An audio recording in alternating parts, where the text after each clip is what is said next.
আমার দুঃখ লাগে আঙ্কেল যে আমরা ৭১ কথা আমরা বলতে পারবো না, কারণ আমি নিজে যুদ্ধ করছি। আমি তখন ইন্টার ফার্স্ট ইয়ারে পড়ি।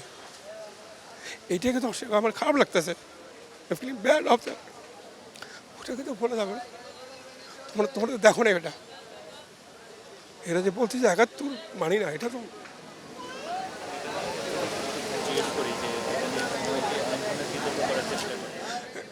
এটা তো এটা যারা দেখে নাই, আমার ছেলেরও দেখে নাই, কিন্তু আমাদের তো এটা ধারণ করে রাখছে। আমরা তো দেখছি কী করছে, কী হয়েছে, আমার চোখে পানি চলে আসছে। ৭১কে বলা অসম্ভব, ইট ইজ সিম্পলি ইম্পসিবল। হ্যাঁ, তুমি সংস্কার করতে চাও, কী করে করো। এটা তো আমাদের সবাই আমরা চাই দেশের ভালো অবস্থা হোক, স্বৈরাচার পতন হয়েছে। তোমরা তো তোমাদের যে বৈষম্য, ওটা তো কোনো পরিবর্তন তোমরা করতে পারো নাই। চা শ্রমিকরা বছরে ৮ টাকা করে ওদের বেতন বাড়াইছে, এটা দেখছো? এটা তো তোমরা দেখো নাই। লোকদের যে অভাব, ওটা এটার জন্য তোমরা কী করছো? এগুলো দেখো, এগুলো সংস্কার করো।